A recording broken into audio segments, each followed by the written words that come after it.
Alright. We can see. They're alright. So bring the camera in a little bit closer. Just pick it up. How's that? Come on in a little bit more. There's a delay, so. Yeah, it says triggers not to look at from here. Yeah, you gotta look at Oh, I lost my internet connection because she closed the door. Hang on, guys, we're getting stuff set up. No worries, Ozark, I see you. Can you hear me okay?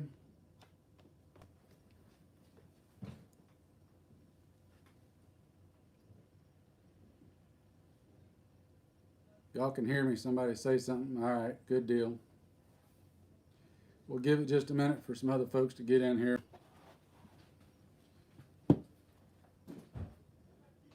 This way I can see the freaking comments over here. But I have to be where I can moderate them from here. Now you're a mod and you can moderate them too, but I got controls that. Yeah, like I said, triggers not to look at the camera when we're doing it because of the delay. Yeah. This is also why I'm switching to podcasting next year instead of video. So in case you guys don't know, this is my best friend Derek. Him and his family are hanging out with us tonight, so we decided to jump on here and kill a little bit of time with y'all and go over a couple of things and see what we can see. So we'll give it just another minute or two and let folks kind of trickle in. I was trying to get it set up where you had enough notice to know that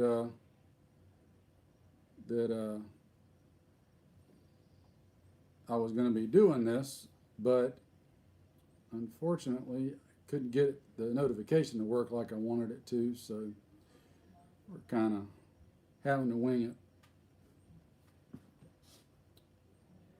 So just hang in there with me.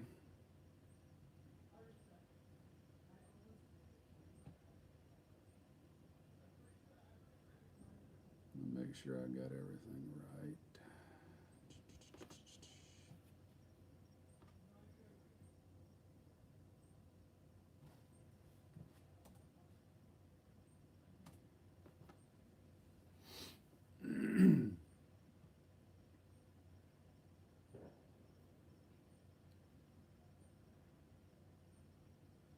All right, my feed's kind of slow, so I'm a little bit behind you guys, but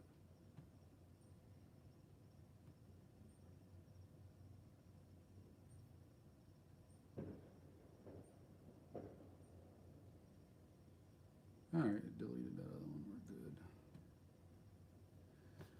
good. All right. I don't know about the rest of you guys, but it's freaking World War III here. The neighbors apparently have got a lot of expendable ammo to let loose that I don't have. So if y'all hear a bunch of stuff in the background, yes, Derek has a YouTube channel. No, he doesn't put anything up on it.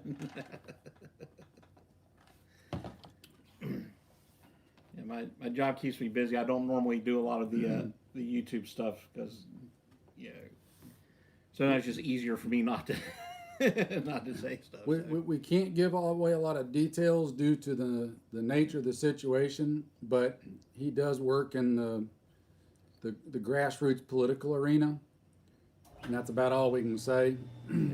But you want to talk politics, he knows a thing or two about what goes on behind the scenes and et cetera, et cetera. So we're going to cover a couple of things along those lines.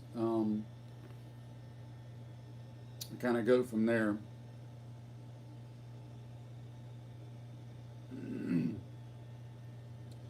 Well, Ozark, this time a week ago, it was about 28 degrees. Yep. That's the joy of being here. We'll go from the mid-20s to the mid-70s like that, and then back again.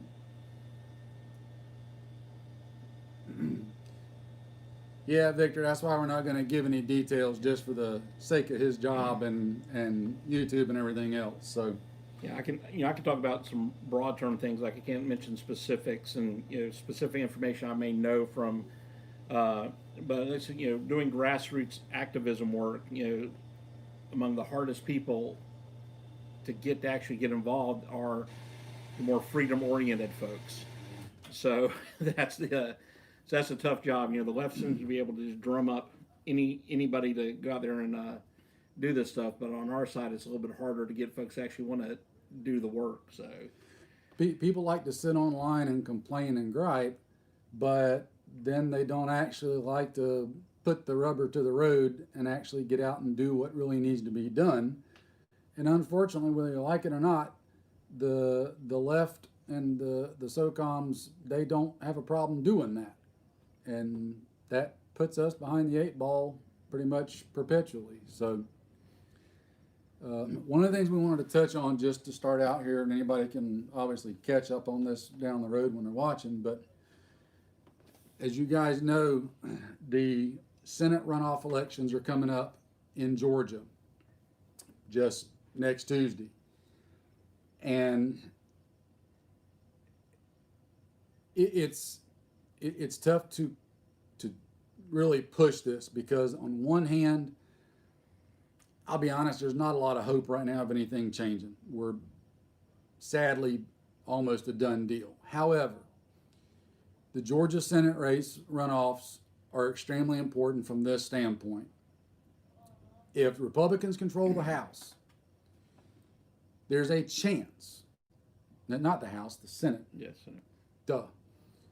There's a chance, and mind you, I put no faith in Mitch McConnell or the rest of the rhinos in the Senate, but at least if they control it, there's a chance that they can slow down or possibly derail a little bit of the more extreme stuff that might be tried to push through. A chance. If Republicans don't control the Senate and the communists do, it's 100% guarantee they're going to ram through whatever they want.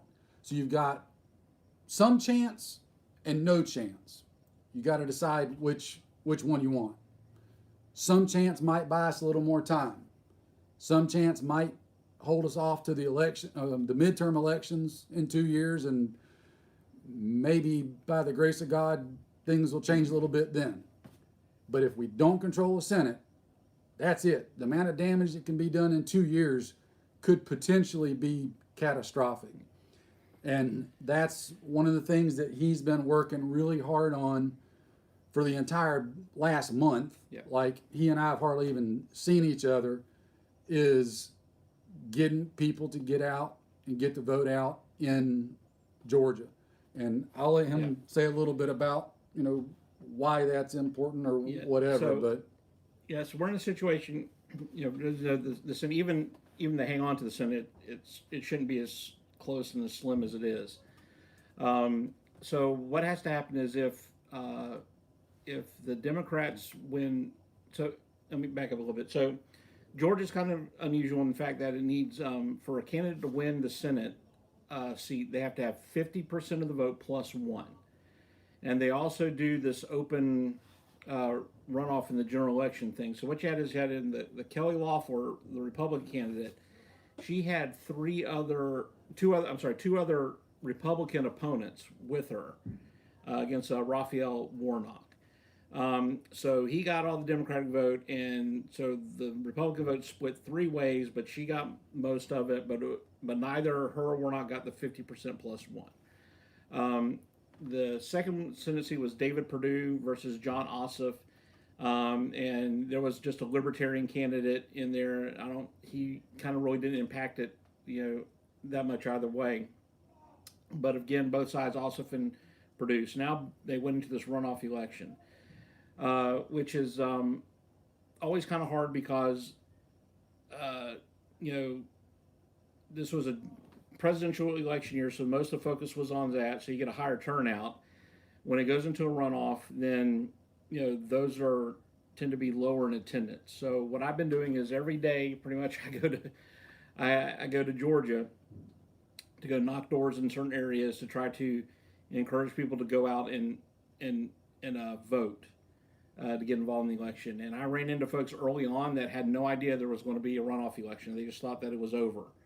And that was it. And so, but now there's been a lot of advertising that's been done on both sides. So a lot of people are aware of it. Even down in Florida, we're getting in Jacksonville's on the border, so we get a lot of ads from Georgia on both radio and TV because the signals cross both ways.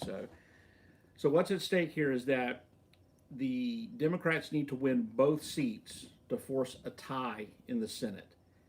So therefore, any vote that winds up in a party line vote as a tie, then the vice president has to cast the tie-breaking vote as the president pro temp of the Senate. We just need to hold on to one of those seats, one of the Senate seats, to maintain a majority. So they have to go for both of them. We just have to hold one. So we've been combating that whole thing of, folks getting mad that the president didn't win or whatever. So they're taking the ball, go home, but it's going to be close. It's not going to be an easy 2 years.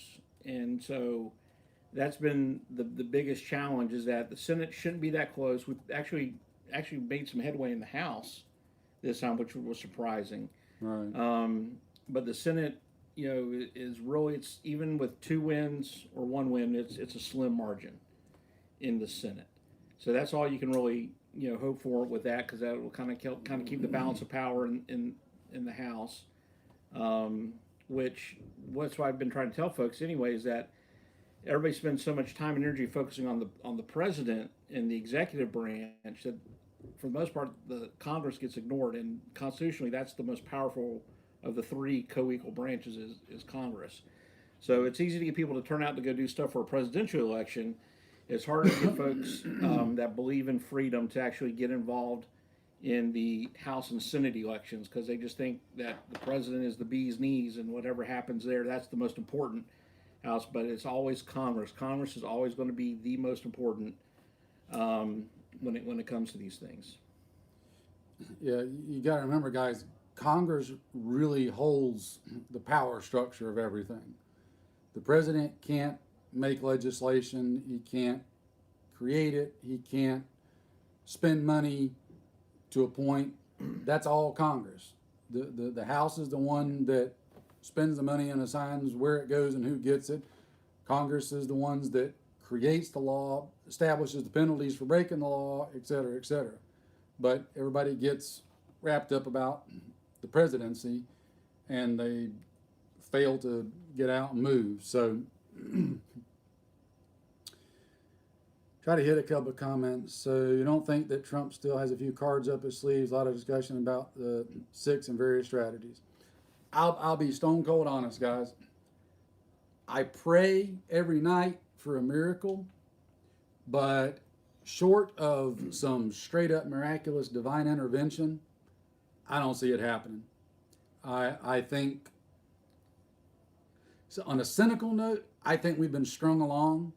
I think they've intentionally put out all this stuff that they had and was going to happen, and it was all an effort because they knew a large part of society would get really wound up, and it was to give us false hope, kind of keep everybody pacified until it gets too late to do anything, like the 6th or the 20th on Inauguration Day, and then it's too late to try to do anything.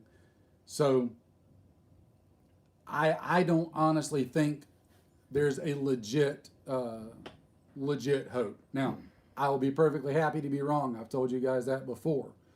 But I'm neither an optimist nor a pessimist. I'm just more of a realist, and the realist side of me, I just don't see it. I mean, well, it's what I go back to is what I was trying to explain when I was trying to get folks to help. Like I said, it's so hard, and this whole, we could probably go on for hours about why it's so hard to get folks that are more freedom leaning to actually volunteer to do the grassroots work. A lot of it's because they're busy working. Yeah, but yeah. Well, I mean, but we can find things. Right. But the thing is, what I kept trying to explain to folks is they would go, you would say, well, what are you going to do for this, the Senate? Are you voting for this? And they're like, well, Trump 2020, all this stuff. And I would try to explain to folks that, okay, it really didn't matter, because if you lose the Senate, then say Trump there's a miracle and the Supreme Court does something, there's a miracle and Trump is the president, but you don't have the Senate anymore. he can't get anything done. Nope. Even if Biden win, even if the two Democrats win in Georgia, and you got Harris as a tiebreaker, that's not often that happens in the Senate anyway. It's still a divided Senate mucks things up. So even if Trump wins and he didn't have at least the Senate, he's not going to get anything done because that's the way he's functioned for the past 4 years, is having that divide. If Biden pulls it out, and which by all indications it looks like it's going to happen, and imagine if he has both the House and the Senate like Obama had his first 2 years of the presidency. It's going to be Biden 2.0 on steroids. Because they're already, that what you saw with the ATF a few weeks ago, that was them. That was not something new. They had that stuff ready to go back when they thought Clinton was going to win, and they just had they didn't throw it in the shredder. They just put it in a file cabinet. So now that's what you're seeing is that they're ready for things. Washington desperately wants things to get back to business as usual. And if we lose the Senate and they get the White House, then you can just roll back everything that's happened the last 4 years. Because you got to remember, guys, there's plenty of rhinos in the Senate that are just that. They're rhinos. They want things to get back to the way it's been too. They're upset with Trump for tipping the apple cart. Yeah. They want to be able to go back to the good old boy system, make a big show on the floor of the House or Senate, and then go out for drinks and pat on the backs with everybody afterwards. Yeah. They don't like somebody being in there tipping their comfy little control structure. So, well, it's like I said, I was talking to you about this before. Right after the election in November, the House went in. The House Republicans went in and voted on their leadership slate for the next session. And you can look at some of the names on there, and it's rhinos. So and what it was is that was their signals, like they were almost breathed a sigh of relief that they can get back to doing things the way they used to. And Congress as a whole, doesn't matter what side they're on, has gotten so used to this idea of just kicking the can down the road, and that's why the executive has gained so much power through regulation. Is that they'll pass a law and they'll let the executive branch, interpret the alphabet agencies interpret a law however they want to, so they can go back to the voter and say, well, that's not what I intended. Right. But they never go back and fix the law to read how they originally intended it, because they're just worried about getting elected again and throwing it. And mainly it's because we don't really hold them accountable like we should. Nope. So. Keep in mind, guys, look at the big picture of this, right? This goes all the way back to the previous occupier of the White House, and I won't say his name. He will, but I won't, because he's got more class than I do. When he said he was going to fundamentally transform America, everybody bought into that as an immediate thing, and it wasn't. It was him putting people in place at mid-level structure up in virtually every agency of the government, every branch of the government, the military, etc. And it was all, I believe, to set things up for Hillary. I think that was kind of a deal when he kind of stole the election from her. That was kind of the compromise of, okay, look, I got in, I'll set everything up so that when you go in, then we can have our great big plan that we want. I'll already have all the structure in place and you can roll right through. Trump come along and was a fly in that ointment. They didn't take him seriously. They didn't think he would win. They totally underestimated the American public, and he pulled it off. So they spent the last 4 years getting the deep state even deeper and making absolutely 100% sure that there was no way that they were going to let that happen again. They were mad at you and I. Absolutely ticked at you and I because we put him in office. And that goes on the Republican side too, not just the communist side.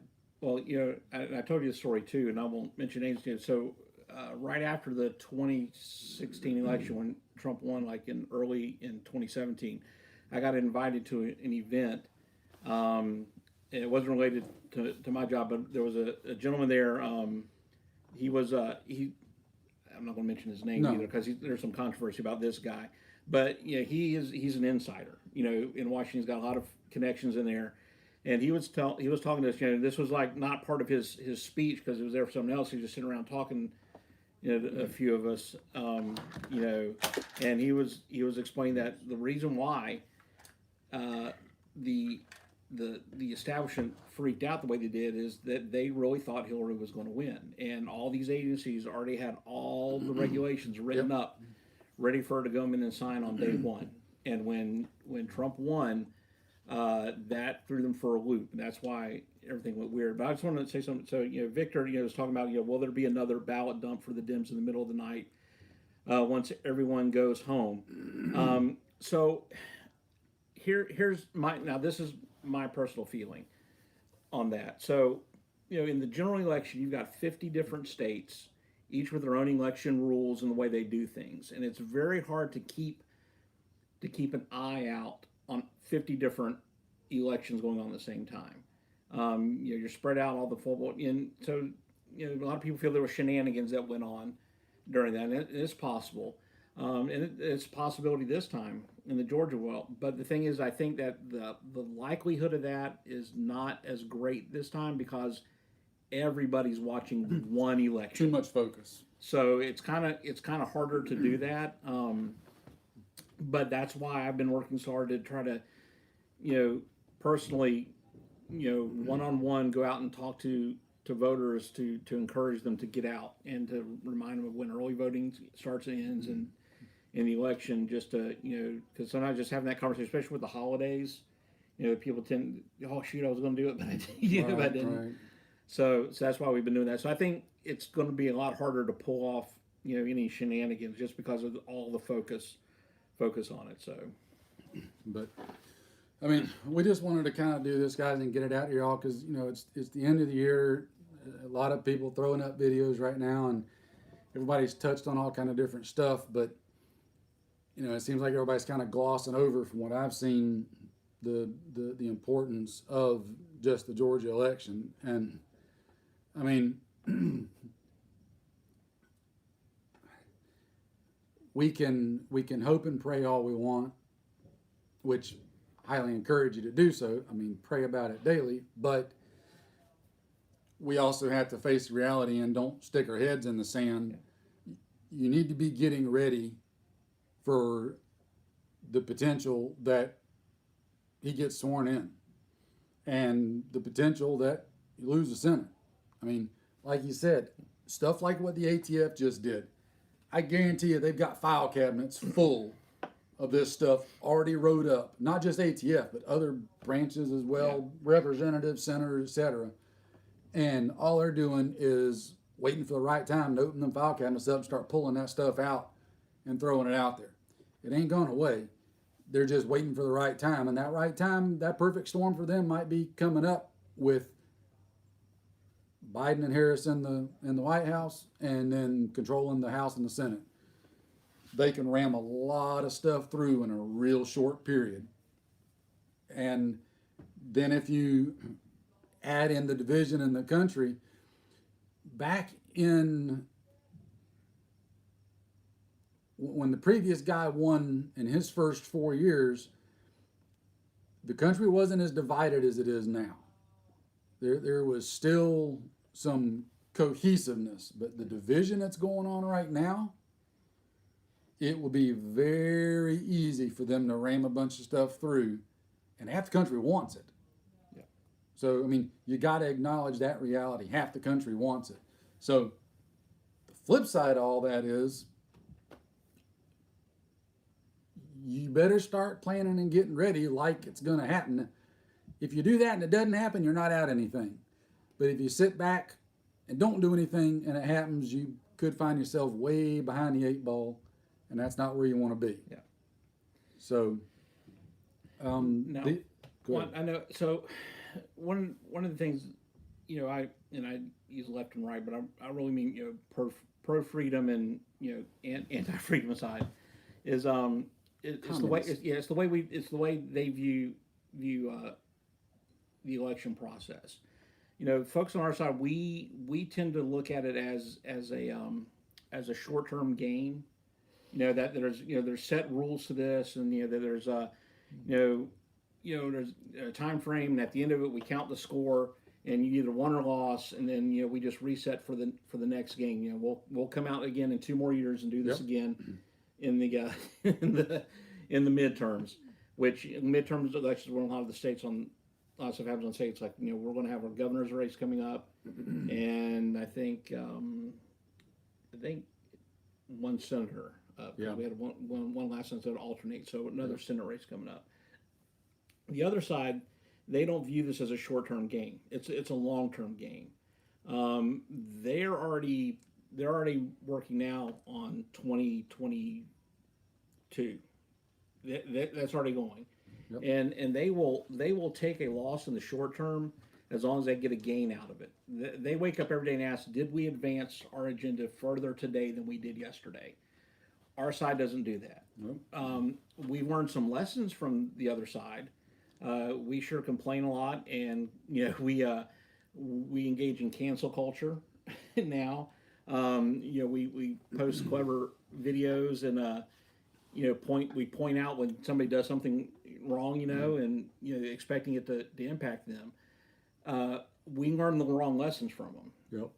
But and I kind of admire, in a way that you admire your enemy, is I admire their work ethic. When it comes to this, I mean, they dedicate their lives to it. That was the tragedy of 2010 with the Tea Party. Yep. Is we showed that when we do the work, we can make things happen. And then again in 2016.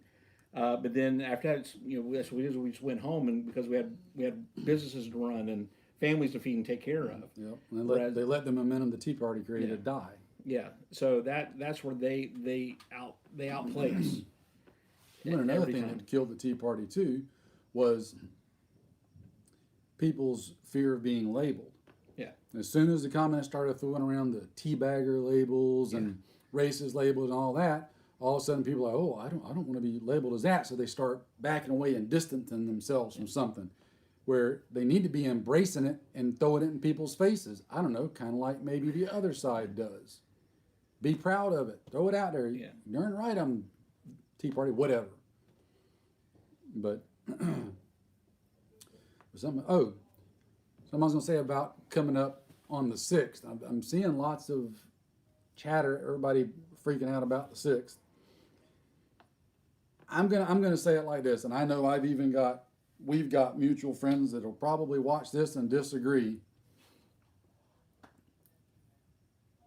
The 6th of January coming up, to me, is going to be a lot like the 19th of January this year. I don't want to say people shouldn't do the rallies, but at the same time, don't hold out any false hope that hundreds of thousands of people showing up in opposition to something is going to actually do anything, because we're missing a key element that the other side doesn't. I wouldn't want to be, and this is just me, anywhere near DC on the 6th. And you can call me whatever you want to. I don't really care. But I see it as too much of an opportunity to be caught in the middle of something that you don't want to be in the middle of, and that ain't going to make no difference anyway. You'd be better off at home with your friends, your family, planning, training, preparing, whatever, right? Because all the people standing out there is not going to change it. I hate to say, I wish I could say, yes, if everybody shows up, it's going to change things, but it's not. Not in my opinion, and here's why. Because we're not violent. The right's just not. And that's the aspect that's missing from when the right has these big rallies and when the left does. Why do you think Antifa, BLM, etc. have all made all the gains that they have?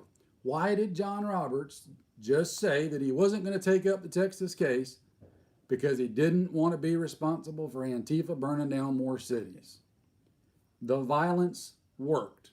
And we don't have that because we typically abhor violence, because we know what violence leads to and brings. We try to avoid it. The other side doesn't, and that's the aspect that's missing. So I don't know what the answer is. I just know that's the case. Yeah, so protests and rallies, they do have their place in political activism. But they're only done in conjunction with a lot of the groundwork that goes in it. You finish that, and we'll get yeah. my drink. And You need a refill? yeah, sweet tea. So what happens is that they have their place in actually rallies and protests are fairly easy to do and participate in. It is. You would, at this point, I feel that folks, and I know part of this because it's my job, but you would be better, you would make more of an impact instead of traveling up to Washington, D.C. To be seen and to feel good that you did something. Hooking up with an organization over the next few days that's either going to Georgia to knock on doors to talk to voters or making phone calls into Georgia to talk to voters. That's where, that's the, it's like, it's things nobody wants to do the hard work to make it happen. They want to show up for the flashy stuff. So that's just one of those, that's one thing. That's the stuff that moves things. That's the stuff that gets politicians notice. That's the thing that puts them on notice when, I'll give you a story. So I went up to Washington, D.C., and we were talking to congressmen, and I'm in the room with I'm one of the guys out in the field, and I'm in the room, and of course we got our lobbyists there, and we're going over our legislative agenda, and and you can see the congressmen are sitting there nodding their heads like, yeah, because they see their lobbyists all the time, and that's just part of their day is that here comes another lobbyist or this guy to come talk about them.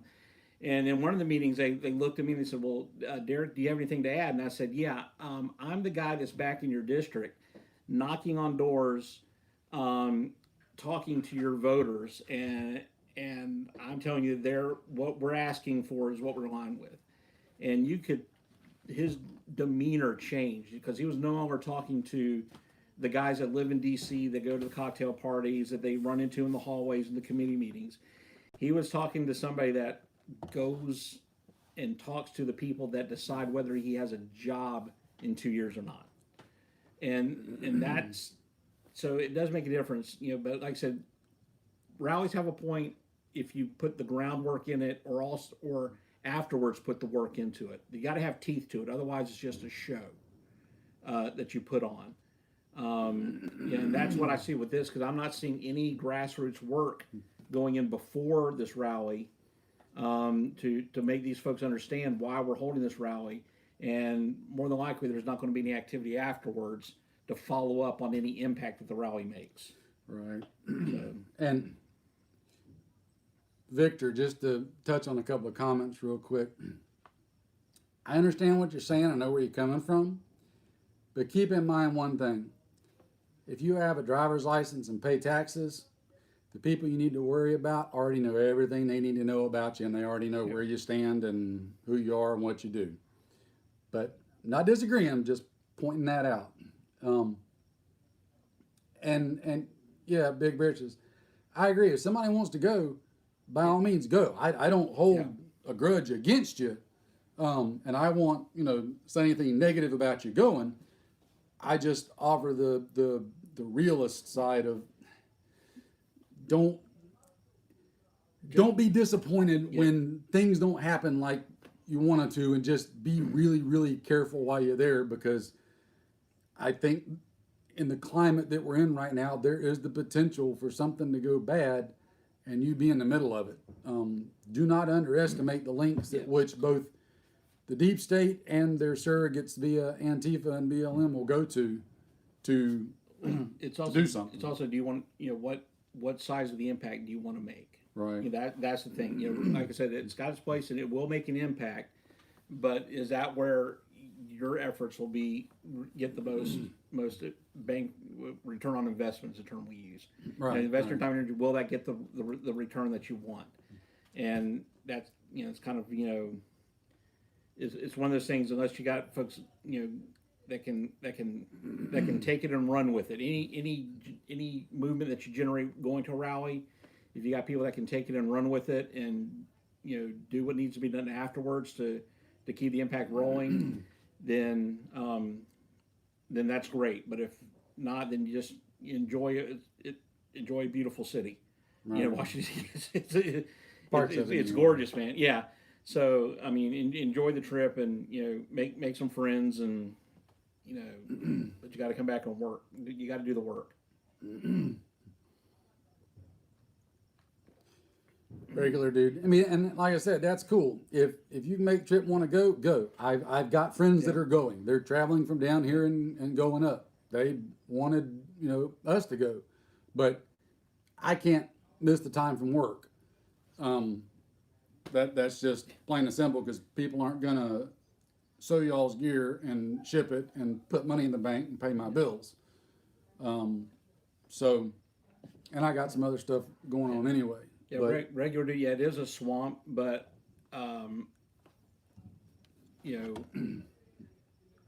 it's for me. Like, so the last time we went there, we did all of our politics, and they actually got to go do a tour of it. I mean, I would go back to the Vietnam Wall again. That's the kind of stuff I'd like that to was see. powerful. And then for me, the Iwo Jima monument, and then visiting the George Mason monument there. The guy that's the reason why we have a Bill of Rights, because he was one of the guys that said that 5 pages of Constitution that's giving government way too much power. We need to add something to that. we So, need to straighten a few yeah. things out. yeah. Yeah, I'd love to go see the Vietnam Memorial just because of my uncle. Yeah. But It's powerful. so what else we got going on? We probably beat that Yeah. horse enough as far as the political side. So I got some videos planned that I'd like to do coming up, guys. Just more on the preparedness side, and some suggestions that I think you guys ought to be doing. We'll see what the next couple of weeks bring as far as what my weekends look like. I'm still swamped, but that's a broken record, me saying that. Kenneth, how's it going? Kenneth's a good dude. We've actually talked about him before. I just want to know how the guys around here that's firing off all these bullets can afford the ammunition. I'm telling we always have a lot of fireworks go off every year, and there's the occasional gunshot, but tonight, I mean 2 hours ago, they were ripping them off like everywhere, and it wasn't fireworks, it was straight up gunfire. And I don't know, it's probably people that really don't understand what the ammo situation is right now, but they will when they try to go replace what they shot up tonight. Well, it's like I got a new optic for Christmas that I know I want to swap out, but I don't know. Do we swap out and put the new one on and spend We got to the zero ammo to it. zero it, or do we just stay with Yeah, the old one until we? I think that's a given. Yeah. I think we need Yeah. to do that, but just Well, because I mean, we're pretty good. We can get we it need zeroed to- in pretty yeah, fast. it won't take. I don't think we'll go through a full magazine to zero that thing in. Now, if I can't zero one within 20, 30 rounds, then something's wrong. But yeah, there's some things I Can want I say to. where I got it from? You can, yeah. So it's a primary arms. It was the What? Cyclops right. A primary arms? No. That's all I have on mine. Well, now that's all I'll have on mine. Well, these guys primary know. arms. These guys know that's all I run anymore. Anyway, I'm a primary arms junkie. Well, I was an iron sights guy for a long time until the we government got old. forced me to get glasses, Yeah, until we got old. and we were able to work out and get that 2X on my mid length. And We need to I was do- born. I was born again after this. We got to do some videos on his, because y'all have seen all my primary arms optics, but we've got one of the 2.5X prisms on one of his guns, and like he said, for him, his eyesight's like mine. When we were young and he was at Paris Island and I was at Fort Jackson, hitting those 300 to 500 yard targets was easy, no problem, iron sights all day long, because we had them young 18-year-old eyes. But not so much anymore. Well, I don't think anybody want to see my guns. Are all worthless Franken builds with primary arms They're, sights on them, and their Franken-builds are Palmetto primary home State. sights, and all they do is shoot every time you pull the trigger and hit what you're pointing at. That's kind of boring, I suppose. Yeah. But nothing fancy on it. We George Washington, which one you pointing to? I got a couple of sons, and they both got rifles. You'll have to be a little more specific which one there. Oh, Quasar, I got a surprise for you. Hang on a second. I'm glad you joined in.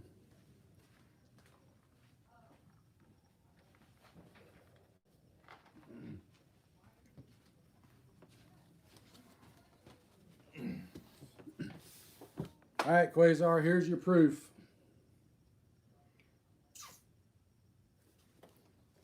Only one problem. I hadn't been able to ship it to you yet because, would you believe, I ran out of elastic for the keepers on the last shoulder strap of your rig. So I've got more ordered. It's supposed to be already been here. It's not here yet, but as soon as it gets here and I can get that last piece on, it'll be on the way to you. But Happy New Year. He's been waiting on that one for forever. I just go straight to the factory and pick mine up. So my oldest, yeah. A lot of you guys don't know, but a few years back, Derek actually worked with me sewing stuff. George Washington, my oldest son's gun. Okay, that's one that I built. That's just an M4 type gun using a lower that I got from a local acquaintance and a Palmetto State Armory chrome line M4 upper. It's got a little simple primary arms red dot on it, and he shoots the thing pretty regular, and at 100 yards he can ring steel with it standing up all day long, and it's never malfunctioned. So I don't know how much more you can get when it comes to that. I mean, he loves it. So that was a shotgun. Yeah. There's a pistol. That's another game we're doing now, is we're sitting here listening to all the gunshots trying to identify them. Oh, that's a 9mm. Oh, that's 12 gauge. Oh, nope, that's 380. Any idea true spec is going to be? George, I have no idea. I don't know anybody at True Spec to contact to find that kind of information out. However, I'm glad you reminded me, because that's actually an idea I've been wanting to float to them. I would dearly love to see them do that. I would be all over it. Yeah. Oh, that sucks, Kenneth. Sorry you got to run, man. Sorry you got to work. Have a good New Year and be careful. Yeah, I'm still kind of upset about the ATAX deal, because I really love that. I really love the IX. That's the thing. We're both big IX junkies, but I think also down at heart I've still got that love for M81, just because.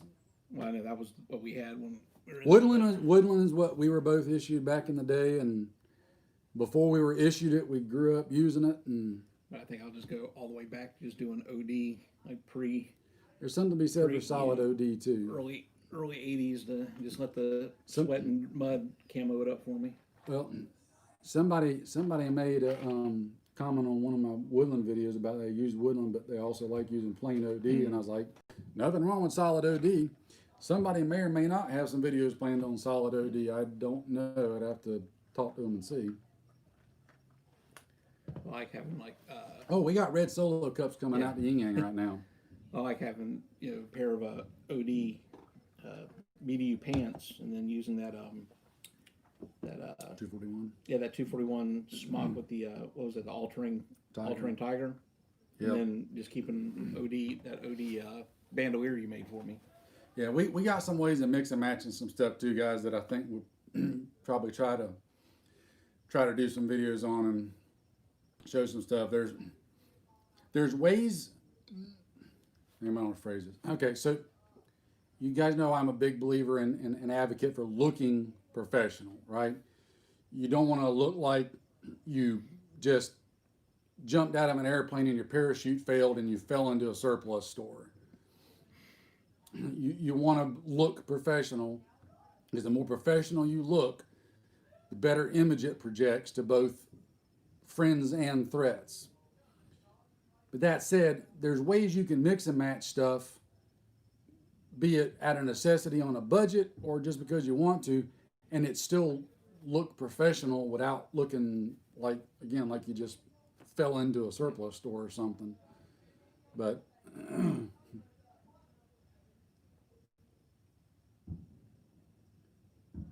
let me see, I'm trying to catch up on comments here. Oh, I'm sure the sheriff's office here has given up on answering shots fired calls tonight. That'd be a joke. So, George, I'm not familiar with that that stuff from Helicon.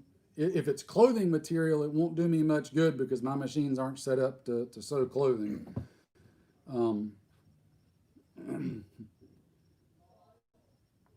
How long will it take Biden to make a move on guns? Well, he's already said he's going to do executive orders the day after he's sworn in. So I wouldn't put it past him. Now, whether he does it or not is another story, but I'm not going to be surprised if he did. Well, that's why I think that whole ATF withdrawing the pistol brakes thing wasn't so much everybody going on there. No, it just waited until they actually got the backing. Yeah, they jumped the gun, no pun intended, on the brace thing, but that's coming back. Yep. The brace thing's gonna come back at some point. We were talking about that earlier, Quasar. I just don't see it from everything I know and everything that he's seen.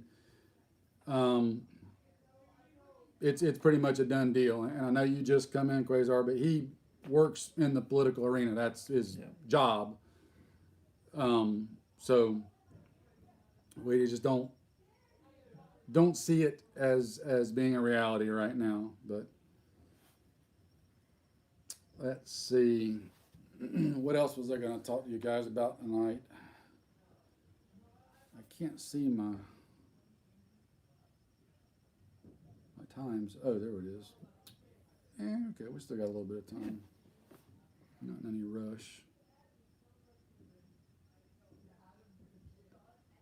No, an executive order can't directly override the Second Amendment, but he can do executive orders and have the ATF do things with all kind of stuff, just like they did with bump stocks. That's why the bump stock thing was such a dangerous precedent that got set.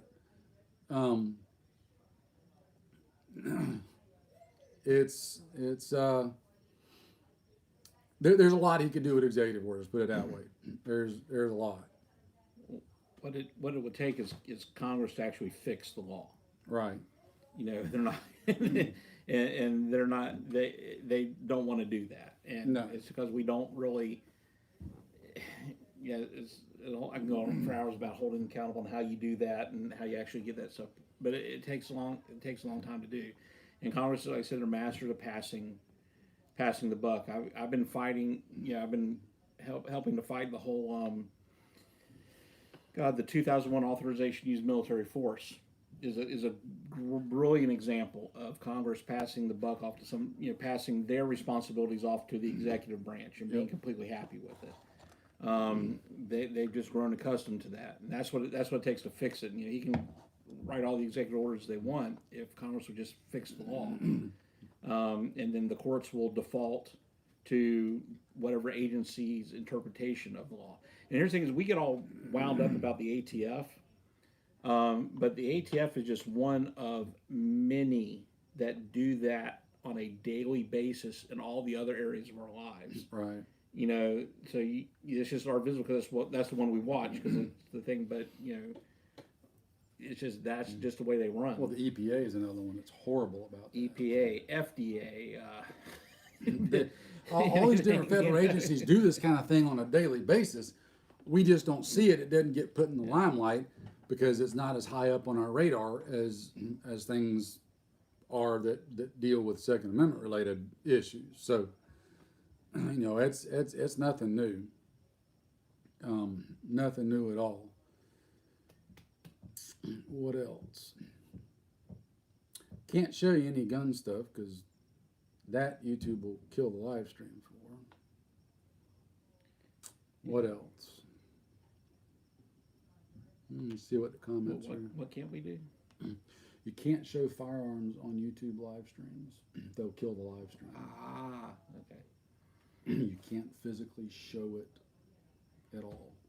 That's Now, some another folks, reason why I don't do some folks, YouTube. some folks have done it and snuck it by.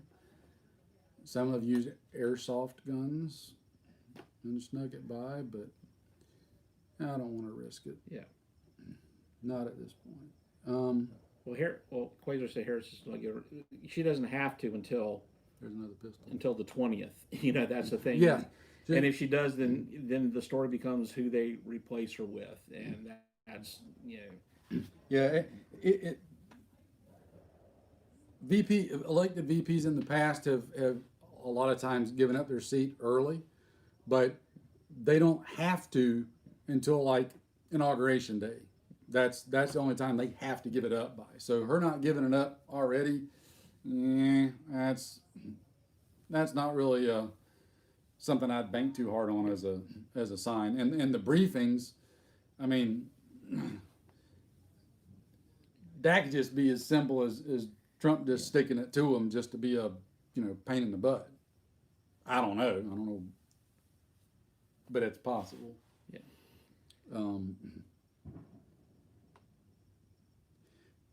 It's unusual, but you got to remember, think about the contention between the two of them right now. When was the last time you had an election that was this contentious and this much dislike between the two candidates? Remember, all your previous candidates, and I mean all of them, at heart, are cut from the same cloth. Why do you think you constantly find pictures of all these people out and about together doing things? Because they're not necessarily not friends, right? Trump's been one of the first ones who's the outsider that he's not part of the establishment. He's not part of the good old boy system. He's up into the apple cart and ticked everybody off. So him being contentious with Biden doesn't surprise me or shock me. But really, when it comes, Biden, I see it as he's just, this is just me talking. Really, what's he going to get out of these briefings that he hasn't already learned after 47 years of being in the Senate and 8 years of the White House, and like I said, they all know each other up there, and they all go to the same parties, and chances are, there may be one or two things he doesn't know about that's contained in those briefings, but for the most part, they know everything. He may not be getting the formal briefings, but rest assured, he knows what's going on. He's being told. And Harris is still getting whatever the senators get too. Yeah, so. Harris still gets all the Senate briefings and everything else. So, and yeah, Hawley said he's gonna play his card, which will be interesting to see if he does. But the problem is, if he does, then what? If nobody else backs his play, he can stand there and scream and rant and pound his fist all they want, and they can still go right ahead with everything. The voting machine evidence. We all saw what happened in the Georgia Senate live. It doesn't mean anything unless they actually act on it. And I just don't see them actually acting on it. The deep state has gotten too deep, and they're just not going to do anything with it. And what they'll say about the voting machines too is that the voting machine can spit out any number you want it to spit out, but right. they'll go back to, we went and we hand counted the paper ballots, right? And that's what So at this point, especially in Georgia, they've counted and just recounted over, and you can go all, then. Where they write ballots, or do they come up with ballots? That's a whole other discussion. That's the thing. So proving the voting machine, can be hacked doesn't really do anything. It's what happened with the paper ballots. Yep, because that's their fallback. Well, we went back and hand counted all the paper stuff, and that was it. And then you got to have somebody, show proof and contest that, which will be nigh impossible because, was it Stalin or Lenin that was right? It ain't who casts the votes, it's who counts the votes that matters. But So Adam's asking some questions about money and inflation and 14 trillion. that was the next thing I wanted to get on. It's important. So, yeah, inflation.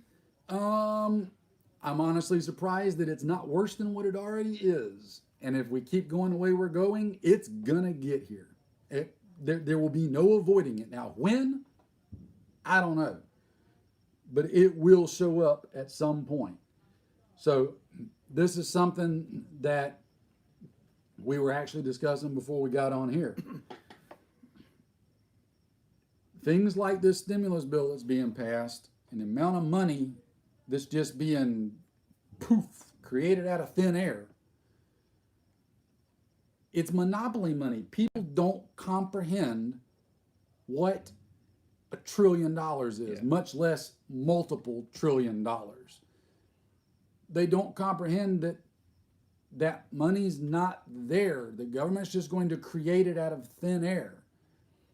But the catch is somebody's going to pay for it eventually. That somebody is going to be us, our kids, our grandkids, but somebody's going to pay for it because they're probably going to ultimately end up borrowing it from the likes of China or whoever and putting us even deeper in debt to them and potentially giving them more control over not only us, but other parts of the world as well, because they can use that as a bargaining chip to take control of various natural resources in South America, Africa. Go look at where China's all at right now and got holdings. They're in Africa, they're in South America, they're in Cuba, they're in Canada, they're all over. The Pacific Ocean doesn't keep them away anymore. And the more the economic side plays in, the more that money plays in, the more bargaining chips they've got, the more leverage they've got, because they need natural resources. They don't want the money. They need the natural resources. And that's their bargaining chip. And the more money we in debt to them, the more resources we're going to have to hand over to them. And I guarantee they're looking over their north border at Siberia in the oil fields there. And I know Russia is not happy with them, expanding, getting footholds in the Middle East and in Africa. That's been, been their sphere of influence, through the Kazakhstans and all that stuff. But the money thing is, it's like at some point, the numbers become, they're not real to anybody. I've never seen $1 trillion anything. So to me, that doesn't make any sense. I have seen 1 trillion grains of sand one time, and it was overwhelming. So I think you can find on YouTube, there's a series, I think it was called The Swamp, where they followed some freshmen congressmen as they settled into things in D.C. And one of the guys was talking about he was in a committee meeting, and they were talking about something that was like $4 billion they're going to spend money on, and they were just like casually discussing this and went to go. It was just rushing through the vote, and the guy said, So I said, hold on a second here, we need to slow down on this. And we're like, why? He goes, well, you're talking about more money than my state's budget. And this is just one item on a bill. And that was just that was things that like I said, this doesn't mean anything to anybody. It doesn't. People really can't fathom and comprehend $1 trillion, like you said, $1 trillion anything. And think about this. And I've said this in previous videos, so I'm beating this dead horse, but we're going to beat it some more. The economic impact that we've had this year from all the COVID shutdowns, there have been tens of thousands of small businesses across the country that are gone. Mm-hmm. They are not coming back. Those jobs are not coming back. And that doesn't just affect the individual employees. That affects communities and small towns and cities, because it affects tax revenue. It affects all kinds of things, not only from the tax of the sales, the tax of the business license, the taxes of buying the products and services that the businesses need, but the taxes that the individual employees would pay from, paying or their paychecks and then spending money, it's a huge trickle effect that spiders out. You've had all that happen. I've told y'all before, and I'll say it again. I really think the Christmas shopping season has been bad for most businesses. Some of your big Amazon, Walmart, some of your big online guys, they're doing okay. But your brick and mortar stores, your local stores, those sort of things, I really think they have had a bad sales season this Christmas. When you add in all of those numbers throughout the year and let it start snowballing up, then you start adding in this stimulus package. Then just today, I was listening to the Senate hearing or Senate proceedings while working, and good old Blumenthal got up there and was going on about how once the new president's in office, they're going to pass multiple stimulus packages. I'm telling you guys, the end of the first quarter next year, it may not matter who the president is. It may not matter who's in the Senate or the House, because there could be an economic tsunami coming that nobody's going to be able to stop or do anything about. Yeah, my wife was telling people not to, if you get a stimulus check, don't put it into savings. Spend it, but don't buy TVs. Buy. Nope. Do what we're doing with ours. Food, fix our tires, gas, food, water. Fix your vehicle, food, water, ammo, mags. The 3 B's: beans, bullets, and bandages. Yeah, I mean it's cliche, but it's true. We should own stock in the medical section of Dollar Tree. and we laugh about that, but don't joke. You go to the dollar store, guys, and stock up on medical supplies real easy, real cheap. And you're going to need, we talk about, yes, you need to have things like pressure bandages and tourniquets and chest seals and all that kind of stuff. But for every one of those you ought to have 100 Band-Aids and gauze pads and little individual packages of antiseptic and things like that, because you're probably going to have a far higher rate of cuts and scrapes and things like that than you are actual traumatic injuries. The traumatic injuries are going to be few and far between, because most of those, unfortunately, will probably be pretty finite, and they are what they are when you don't have immediate trauma center care. Yeah. But Quasar, to answer your question, just jumping back real quick, yes, he's got one. There's nothing on it though. Well, I do have a couple. I do have a couple videos on it, but it's mostly like some streaming from World of Tanks, and my few rants about people repackaging action figures in Walmart with stuff. That's my pet peeve is. So talking about repackaging. Yeah. Here's a good one. My wife got a package from Amazon today. She opened it up. It was completely empty. Really? Wasn't a thing in it. It was a package of air. That was it.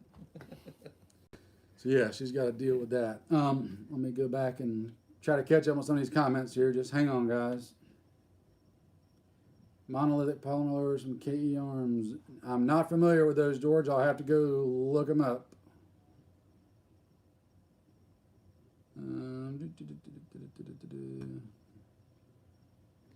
Well, not only the restaurant owners, but when they stop extending the moratorium on evictions for those paying rent, that's going to be save money. You might be able to pick up some cheap properties. Got it. I'm trying to scroll back up here again.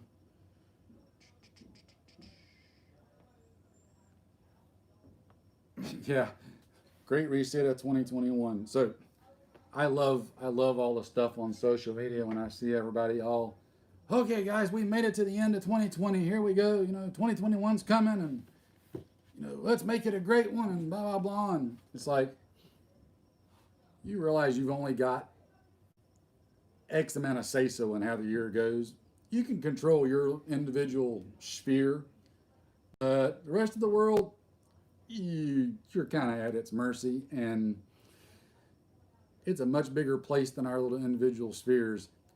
Don't hold your breath on 2021 being much different from 2020, because got the economic crap that we just talked about.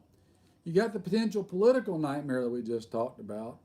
And then, if you guys haven't been following, there's a new great strain of COVID over in the UK that's more contagious and more dangerous. And it's been confirmed now in Colorado. So it's here. Yay. Get ready for lockdowns round 2. You lock us down again, which Biden has said he's going to do just for the existing COVID, much less a new strain. 100 days of locking down like he's wanting to nationally, that will kill our economy. Yeah. That will absolutely kill it. Don't doubt that for a second.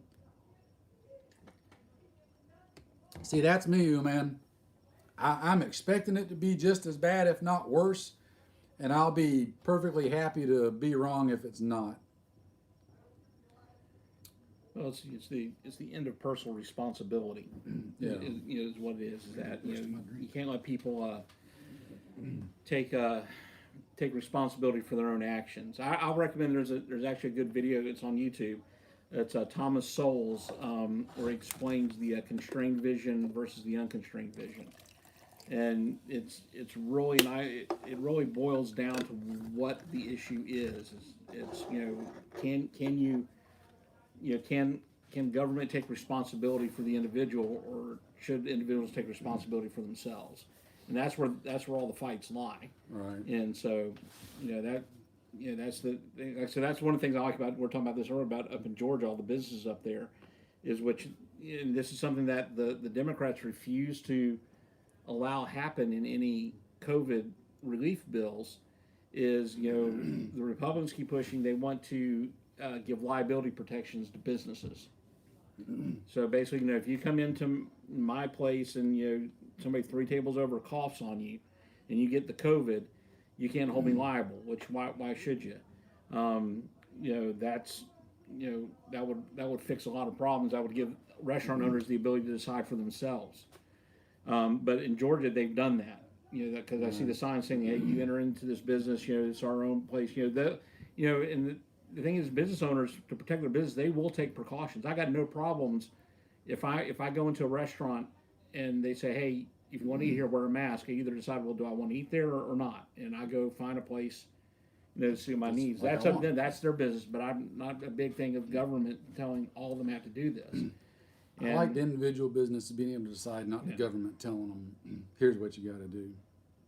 And so, and we saw a few restaurants up there that they said that they're not going to comply with any mask mandates. But they said it's up to you to decide whether you want to spend your money or not. But when you go into those places, they have the tables blocked off, to allow the social distancing, and their staff, tend to wear them because that's things the businesses don't want to put the customers at risk. Right. They want to serve the customers, and they're not going to. They're not going to. If you can't make money off a dead customer, but they want to make money, so they'll they mitigate the risk, but nothing is 100% risk free. Nope. And that's the idea of an unconstrained vision, is that government has to take responsibility for everybody, and that's why they do these broad stroke mandates on things. I got mine. You should have a backpack with you all the time. In that backpack, be it a small little day pack, 3-day pack, whatever, get you a little separate bag and put inside of it, fill it full of mags. That's where you carry all your extras at, to resupply your own self with, to resupply teammates with, and if you're stuck fighting from behind a fixed position, you reload from that bag and not from your chest rigger gear. If you don't believe me, look it up on YouTube. You can find lots of videos of actual SF guys in firefights, and watch where they reload from. They reload from the backpack that they set down in front of them, not from their gear. And friends of mine that are former SF confirm that. But what do they know? Let's see. Quasar. Yes, I have actually pondered and joked about that very thing, that maybe the Mayans or somebody that translated that calendar was dyslexic, and instead of being 2012, it's actually 2021 they were talking about. In about 12 months, we'll know. And I only say that half joking. All I know is that, Popular Mechanics and the Jetsons lied to me. Yes. By this time, I should have, taken my flying car to work and planning my vacation to Some other the planet. Disney World moon. Yep. So, Disney World on the moon would be epic because of the gravitational difference. bouncy houses. Oh, it'd be great. Absolutely great. Yes, I think tar and feathering should be brought back.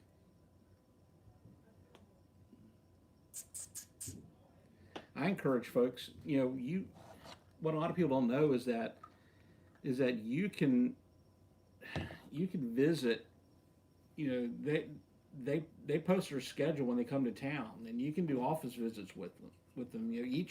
Each Congress critter has a local office in your area that you can go visit these guys. And a lot of times you just talk to the staff, but they have to take notes and pass that along. I go often when they're up in D.C., I'll go do office visits to our local Congress folks around here, just because they don't get the offices don't talk to each other, D.C. and the local offices a lot of times. So we'll send somebody up to their D.C. office to drop a legislative agenda off or to discuss an issue with them. They don't tell the local office that, and so when I walk in and give them the same briefing, they like that, and then they respond to me more. And then I get to run when I run into Mountain Town. They know me and stuff like that. And also, calling the Congress member's office. I encourage folks to do that all the time, because they have to, even if you get an answer machine, they have to listen to every message that comes in. They have to, and that will get, and the way they see it is that if for every one person that calls me that's upset about something, there are probably 15 people that are just as upset, but they're not going to call me. They'll vote on it. And also, when they do something that you like, you need to call them and thank them for it. My local state rep's a Democrat, and I've called her office several times when she does something I like, and when something I don't like. And I always like when I do the I just want to thank her for doing this, because they never get those calls. And they're really appreciative. And remember, it's not so much that, not all, some of them, I'm speaking in generalities here, but it's not so much that they actually genuinely appreciate your call thanking them. It's that it tells them, okay, this is what I need to do to keep getting votes. So if you look at it from that perspective, let them know when they're doing something that you like, because that's what they're going to want to do to get, if everybody's saying, hey, we like that you did this, they're going to keep doing those things to keep getting those votes. So if you look at it from that aspect, and there are some who genuinely, I think, appreciate the hey, okay, I did something somebody liked. But you don't have to go at it with that mentality, because there are plenty of them that don't really care what you think, but they care about the votes. No, that's a good question. Big britches. So we've had that discussion a lot of times too. Big bridges, I've done videos on that, and I have pointed this out ad nauseum, and a large portion of the YouTube and firearms community disagrees with me. I think armor is worth having, but it, in my opinion, and some folks who have far more experience than me, whose opinions I greatly value, agree with me. Armor for an armed citizen is a very, very specific use item. Everybody likes to think they're going to be out there running and gunning and, protecting the neighborhood and the homestead and everything from everything, wearing their plate carrier and their plates and all their good stuff. In a vast portion of the country, for most of the year and most of the people, you're not going to do it. You'll try it once, and that's it. You're either going to be dead or you're going to find out real quick, I can't do this.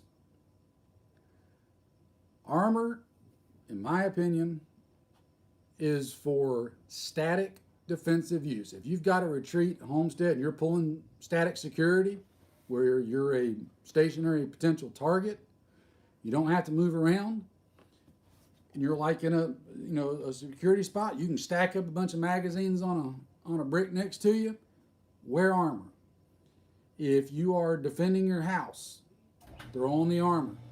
If you're driving a vehicle, throw on the armor. If you're on foot doing anything else, you're not going to want armor on, except for very, very few people, because mobility is going to be your most valued asset at that point, and anything that impedes that mobility is a detriment, in my opinion. You want a light, fast chest rig that keeps you mobile as possible. You can't emulate the last, God, I've done lost track now, coming up on 20 years of the global war on terror and being infantry that's mechanized, infantry that's riding around in vehicles of some sort, be it helicopters, trucks, whatever, kicking in doors, etc. That's not going to be the vast majority of scenarios that we find ourselves in, and being mobile is going to be far more important. You're not going to, hopefully, not likely, you're not going to be likely to be assaulting Fallujah or something. It's why I make my rigs like I do, to strike a little balance there between a minimalist approach versus a mechanized infantry loadout. To me, if you're on a budget, you'll be far better off to have a simple chest rig and then take the rest of that money that you would have spent on armor and put it into food, water, medical supplies, etc. Get all that stuff covered. Then if you still got money left over, then go back and catch the armor and such. Yeah, you have to. Noel, how's it going? Yeah, hey Noel. Yeah, it's one of those things too. It's like the it's a tool that you use, and you have to apply it appropriately when you need it. Like I know I have a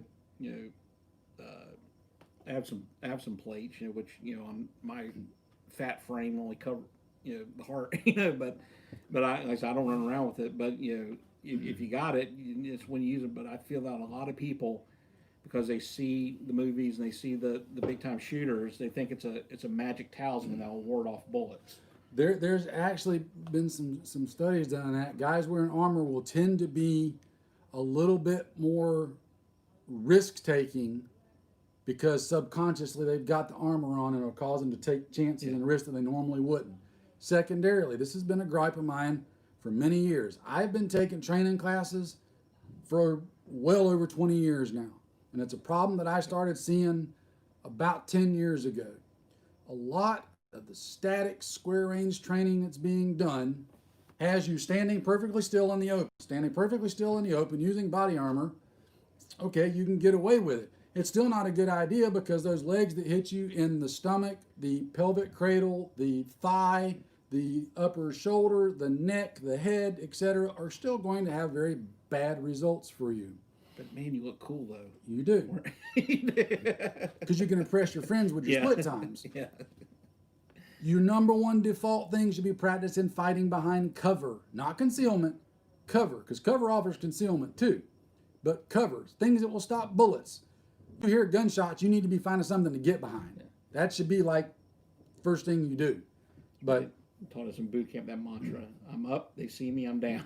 it's Yep. you scout out your next point of cover when you move. so my friend Noel, it's in the comments right there. Y'all listen to what he says. He's got a little bit of background where he might know a thing or two about what we're talking about. And as he said, there's a time and a place for armor. And it's not all the time, and it's not every place. Yes, too many people think armor is a magic cloak of invincibility, and it's not. And they think that about their rifles, and they think that about their handguns. Yep. That, just having I don't want to practice with it or do anything with it. That it will just merely having it will ward off evil. It doesn't work that way. There's so much of that. Yes, seeking cover, getting off the X, moving. That's all those things. All these guys that's got all these cool gear setups, and all you see them doing is standing perfectly still at 10 yards, doing their speed reloads and showing you their split times. I want them to show me on video what they do in an actual fight. Like, can they still do those great reloads when they're crouched down behind cover? Because I had a drill sergeant in basic training tell us, you might have had somebody say the same, that, and remember, this is back in the olden days when we were actually issued the old Kevlar helmets. But he told us the first time rounds ever fly your direction, you will fit your entire body behind that Kevlar helmet. Uncontrollably, it'll do it on its own. Tell that for nuclear explosions too. In Yep. case you get behind her. Yep, you will fit your entire body behind that Kevlar helmet. So start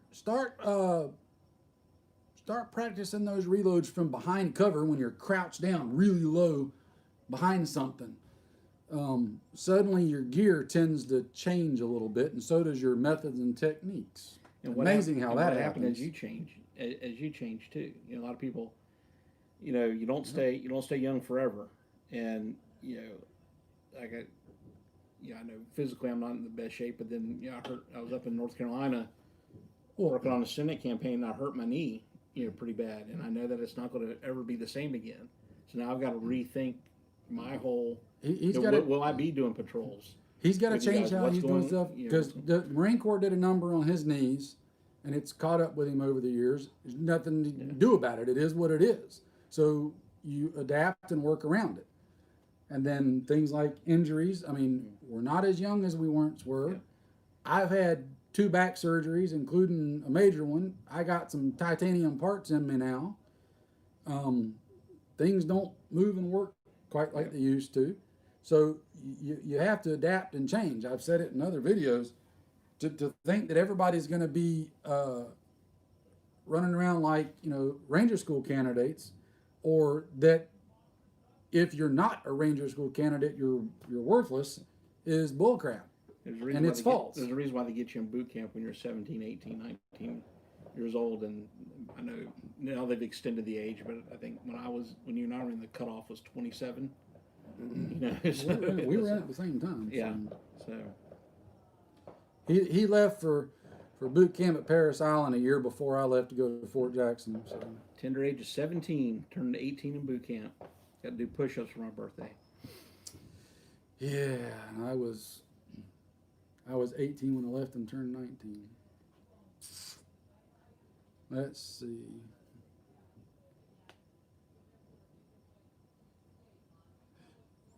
You kind of make a joke there, Trav, but that's not necessarily always wrong. Oh, man.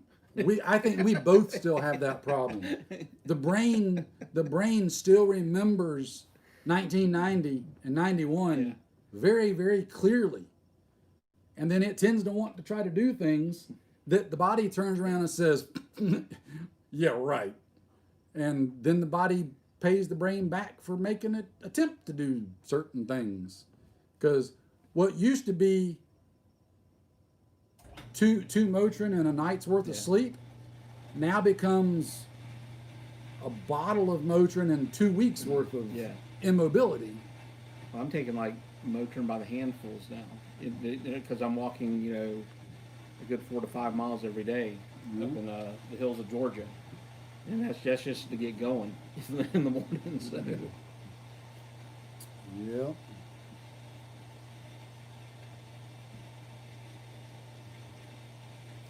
Nothing wrong with that, Victor. You gotta have you gotta have a plan, and that works.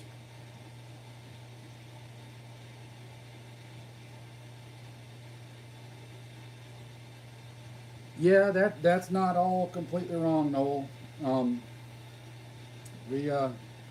think we're all there. Although I think you've got a year or two on Derek and I, but.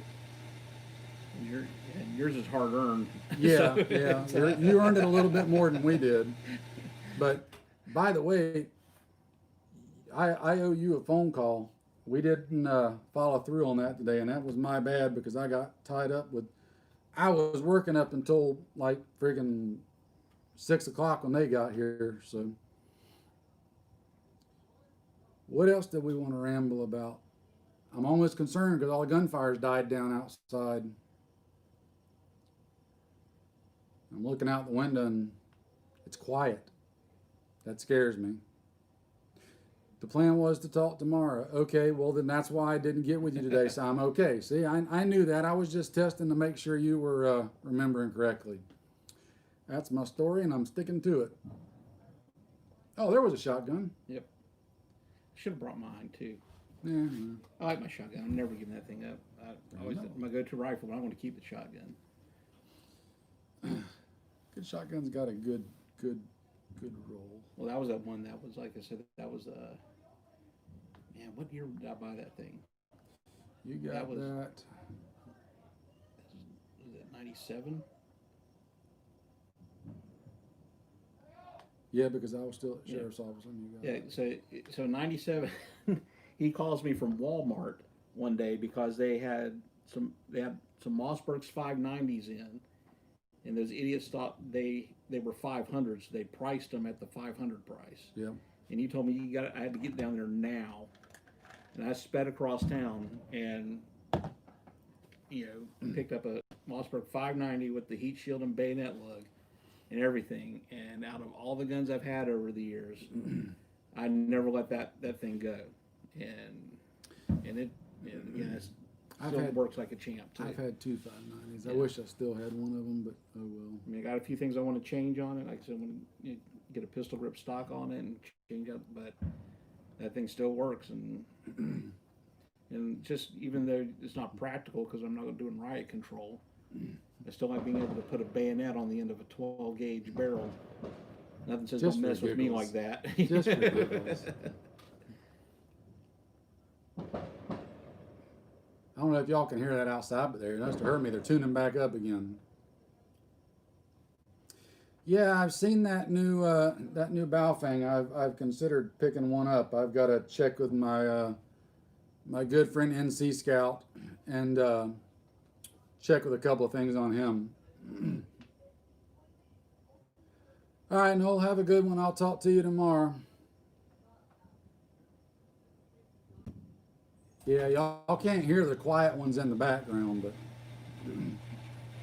and the sad thing is where I'm at, we're not that close together, and houses here are kind of spread out a little bit because everybody's got a couple of acres. But let's see. Yeah, you could do a saran wrap on the sandbags on a hand truck like Adam's saying, or get one of the hand trucks that it can stand up or it can fold down like a four-wheel cart, and stack them on that, and then you can make you a little mobile barricade to move around behind. Yeah, because you need that depth to it because sandbags lose their integrity awful fast when you start. Well, wrapping them with saran wrap though is a good idea because the saran wrap won't tear like the sandbag material will, and that'll help retain the sand. It's almost self-sealing. Cool deal, Kyle. I've got two of them. I need to do a video on the second one, but ammo's been a bit of a issue. Let's see.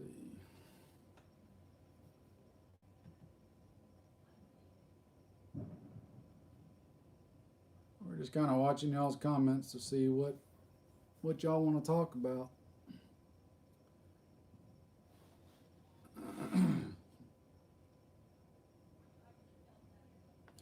Nothing on there. What else was new and going on we can rant about for the end of the year?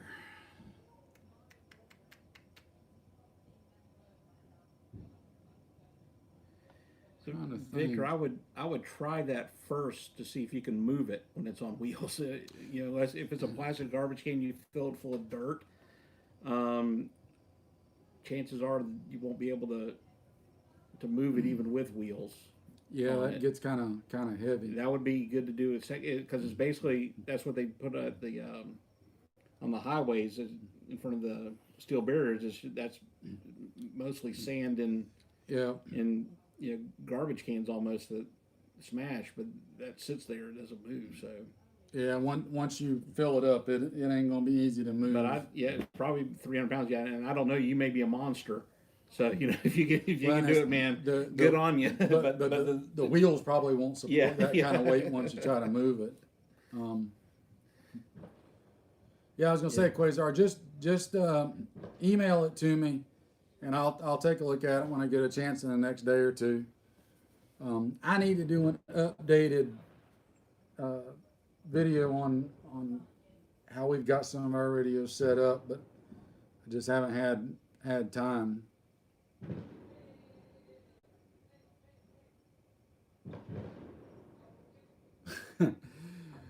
Ooh, man, I can neither confirm nor deny that I may or may not have had similar thoughts when I saw that news the other day.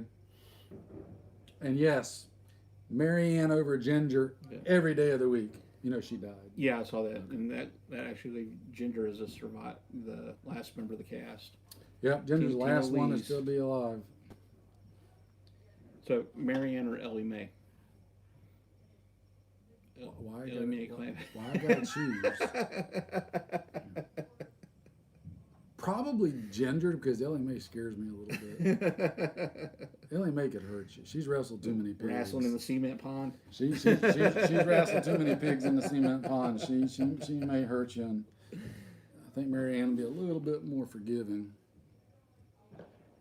And yes, I was a Gilligan's Island junkie growing up as a kid, and I make no apologies for it. I still to this day I remember all the words to the opening theme and the ending theme to Gilligan's Island and the Beverly Hillbillies. Yep, those were staples. Yes, I'm a nerd. So. Absolute staples. They don't make TV like that anymore.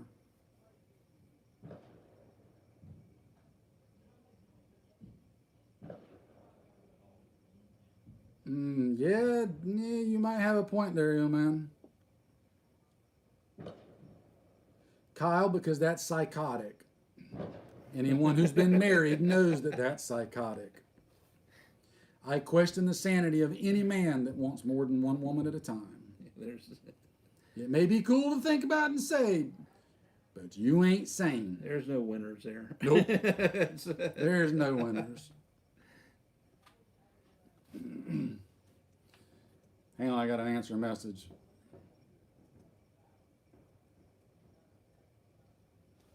All right.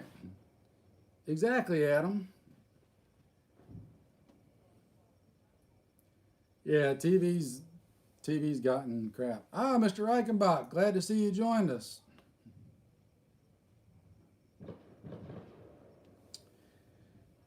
So, long range can be or might not be. It really just all depends. If you've got other groups worth connecting with and an ability to actually do things with each other, then yes, long range, could be very, potentially valuable. But you got to have all those things. You got to be in a position where you can actually get together to do anything that you could actually coordinate about. Otherwise, you're just talking to somebody to have somebody to talk to. Yeah. And also, I don't think a lot of people take that, how you're going to deal with, not like tactically, but politically. Everything's politics. Politics was invented when the first tribal leader came back from a bad hunt. So how do you deal with other groups? What's your plan?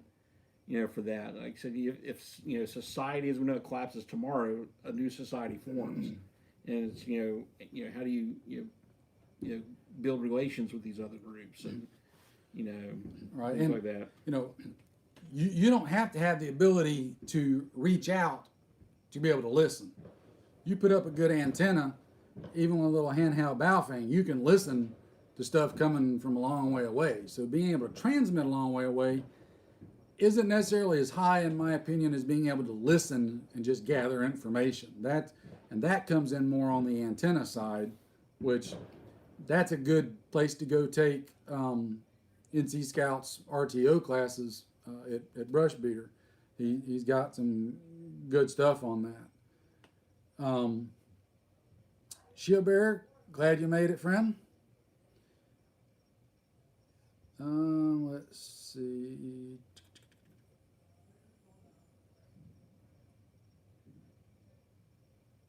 Yeah, Victor, there's all kind of ways you can use landscaping like that to make good good security features around the house.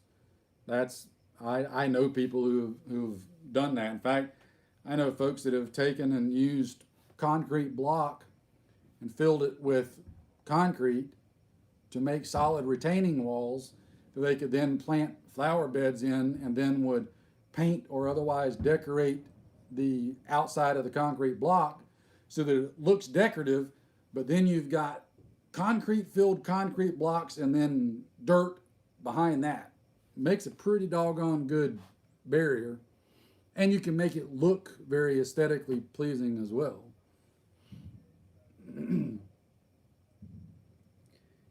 Quasar, the longer and further you transmit opens up more and more to counter espionage. That's things as I think folks need to start, learning this concept of trade-offs on things. Is that in risk management. So you may want the ability to do that with the mindset of knowing that you could open yourself to counter espionage, but there may be times where the risk is worth it. Yeah, the risk is what you get is worth the risk. And I think sometimes we tend to oscillate to one way or the other instead of being able to and that's where you make need that assessment. And that's where you need to train and learn and educate yourself on things that you can do to mitigate that risk if you do need to transmit long range. And there's plenty of things you can do to minimize that risk, but you gotta figure that out and learn it now. And then you gotta have somebody to talk to.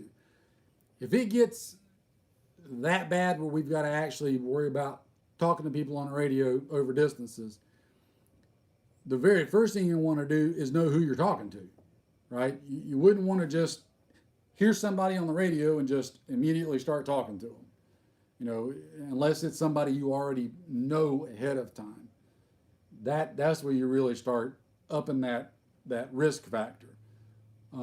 If you already know there's somebody there to talk to, that's where it comes in, the techniques and stuff you can do to mitigate the risk factor via a number of different things. It's too much to try to get into now. We'll be here another 6 hours, but there are places you can go to learn that stuff. Plenty of folks teaching it.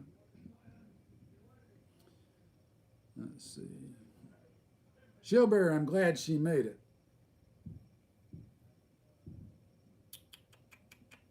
All learning curves will be difficult. They will be difficult.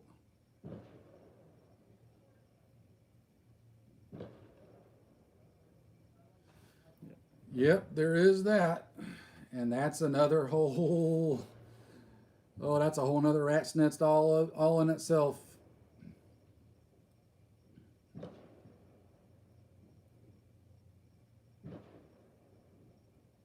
Yes, Shillbearer makes an excellent point. There's a tendency amongst folks on the radio, and part of what I did in my short and uneventful time in was communications.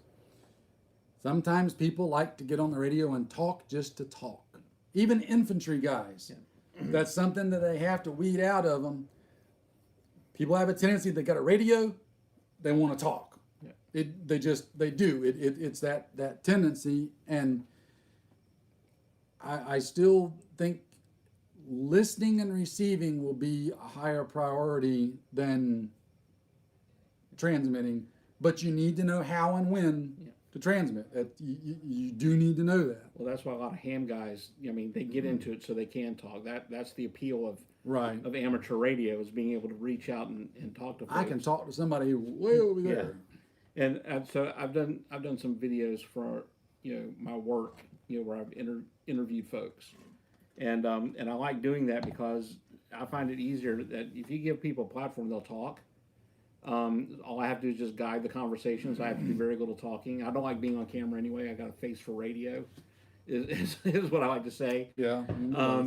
But they feel comfortable doing that because I can let them. So I can fill up. I try to do a 15 to 20 minute video, and I find it very easy to fill that time because I just let them run and I just guide the conversation. I have to do very little talking myself because people they like to talk.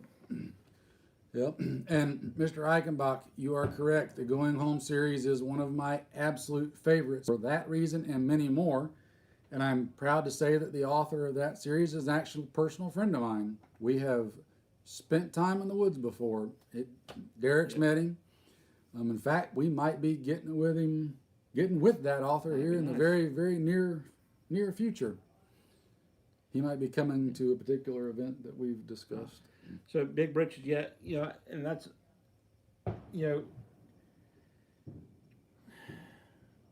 we've had this conversation before. The idea that if society collapses, it's not going to, historically, through the history of civilization, it's never been road warrior.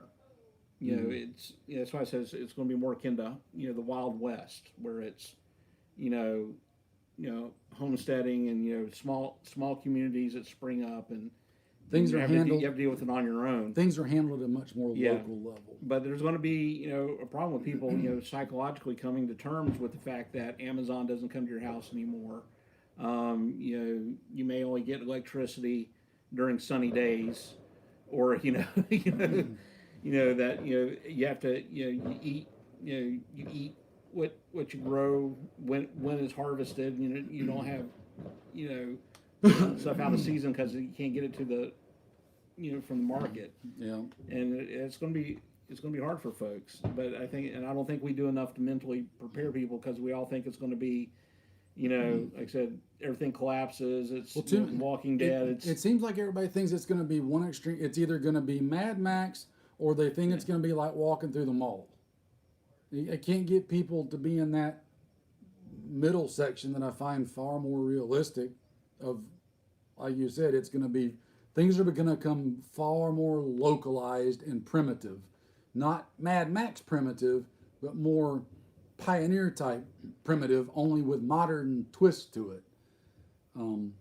So Kyle, just to touch on what, if you see the EGA right there, former Marine too, as far as going back in the Guard, if you ask me my 2 cents right now, I would say don't do it. Right now is not the time I would be wanting to go back in.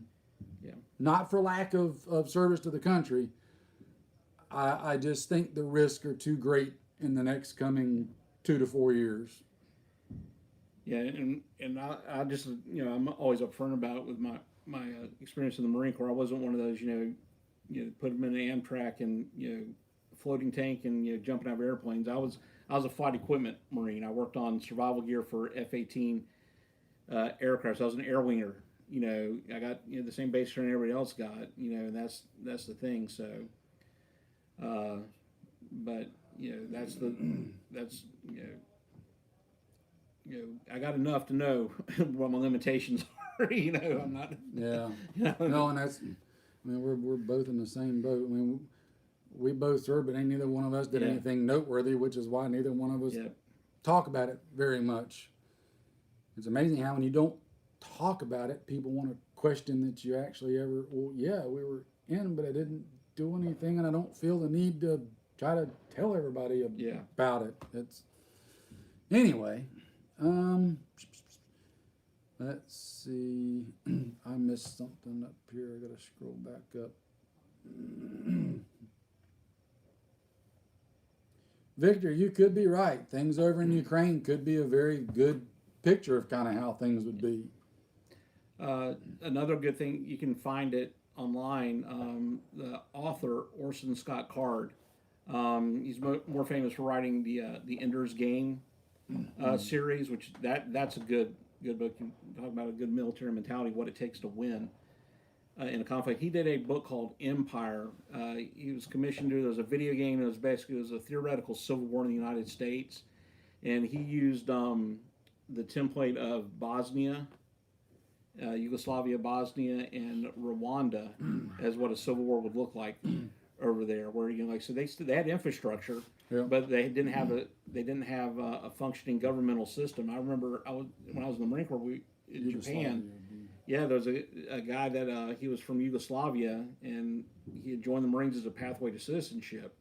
And he was talking about one day he was in the Yugoslavian army, and he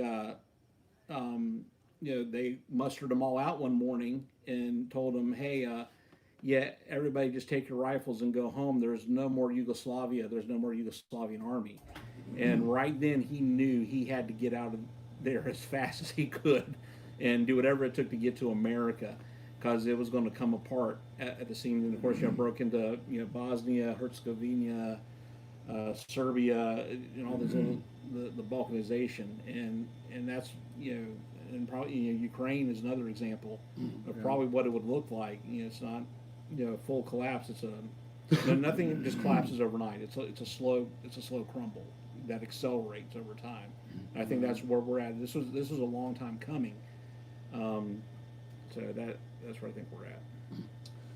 Quasar, yeah, we talked quite a bit about that starting out. So after we're done, the best thing I tell you is go back and watch kind of the first part of it, because we covered a lot about the 6, and it's probably too much to try to rehash all over again.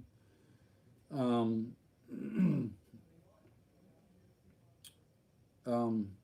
was that? It was somebody that said, I got to go back and look. Hang on. Oh, somebody was asking about vaccinations being mandatory.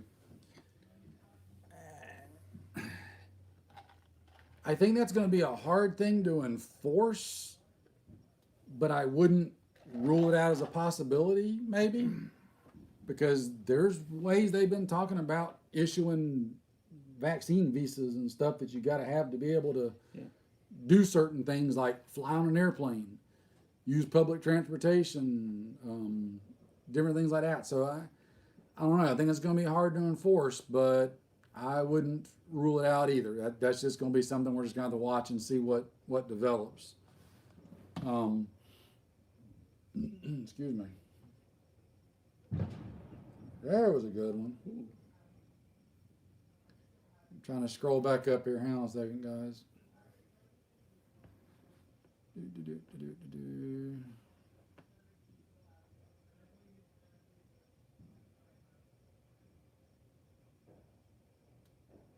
On Shield Bearer, I saw you had to leave. I know you're probably already gone, but glad you made it while you did.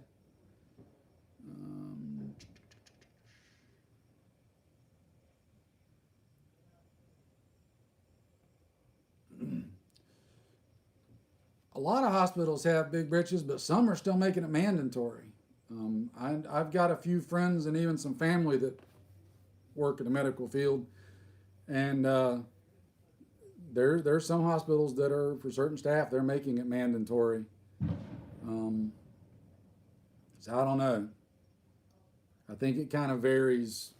Right now, I think it could be just individual, like hospital policy or something, but as far as something governmentally proposed, I think that's going to be a lot harder to try to enforce, but heck, at this point, who knows?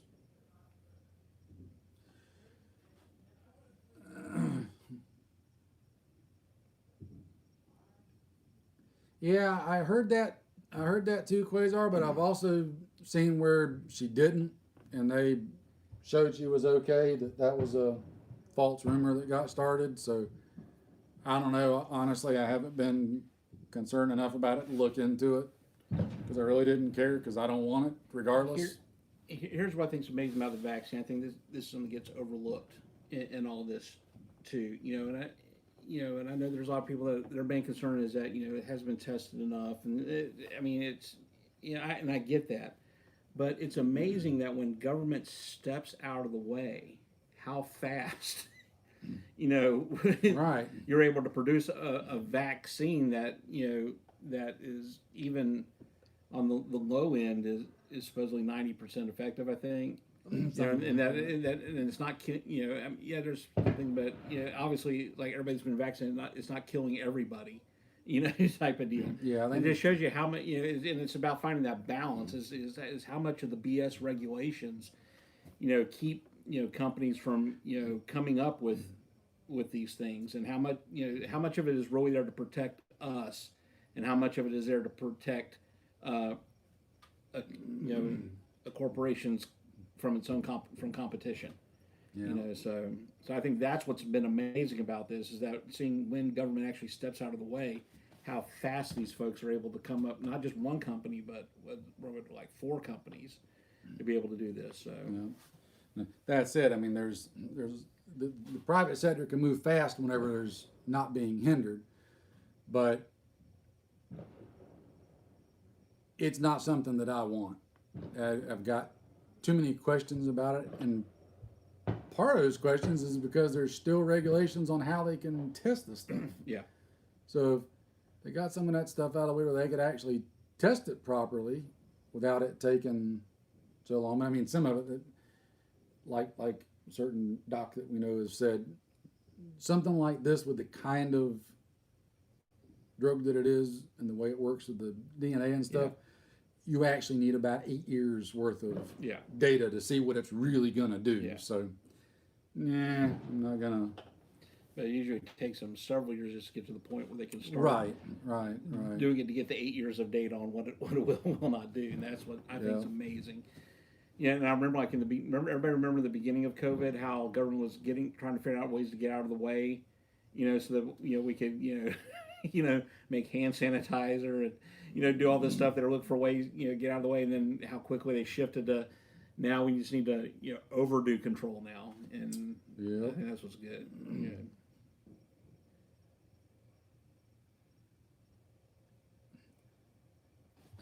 Yeah, Jason, and that's something that I've pointed out in the past too. People have got to remember, if you stand up in mass, there's nothing that can be done. There's not enough law enforcement and military in the continental United States to physically do anything. A 1 million person military isn't going to do anything against 350 million people if 20 million of those people said no. They can't do it. It's physically impossible. The problem is getting enough people to stand up on the same page at the same time and say no. Well, and the thing too, a lot of people forget is that a soldier and a cop, at the end of the day, they're a person just like you, with the same hopes, dreams, fears, and so and live in the same neighborhoods as everybody else, and it's not as easy. You guys has heard me rant ad nauseum that the whole martial law thing is a bit of a false boogeyman anyway. It's used to keep people in line because they're scared of it. It's not something they could actually physically enforce on any kind of large scale at all. Maybe on small localized scales, but the small localized scale is going to take a huge amount of manpower to do. That where they get the power from is that scene from a good example is the scene from Tombstone. Yeah. Where Wyatt pulls a gun on Ike Clanton, puts it to his forehead. And the other guy says, "No, we can take him." He's like, "You may give me a rush, but I'm front turn Ike." And nobody wants to be the person that gets their head turned in a canoe. That's exactly why it works. Nobody wants to be that first case. Nobody wants to be the nail that the hammer hits. All right, guys, we're probably not long from wrapping it up. We've been on here almost 2 hours now, so we'll give it a few more minutes, but we got some more stuff to go snack on and prop our feet up before it gets any later and crazier.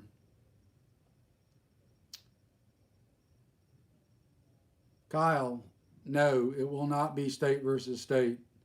It's going to be house against house, neighborhood against neighborhood at best. Yep. The divisions are too deep and too broadly interspaced and intertwined at a micro level. It may eventually develop into state versus state as people migrate to get away from places or to places, but initially, no, it would literally be street against street, etc. Yeah. Again, Prologue to Empires, I think it's the name of the essay by Orson Scott Card, and he explains that was the thing. Is like when it comes, it's like it doesn't matter whether you want to be involved or not. You pick a side. That using the example of the Yugoslavia, that you may have been married to a Serbian, taught them in their schools. Your best friend may have been Serbian, but when the Croatian mob comes to your door, and asks you which side you're on, you either choose a side or they choose the side for you.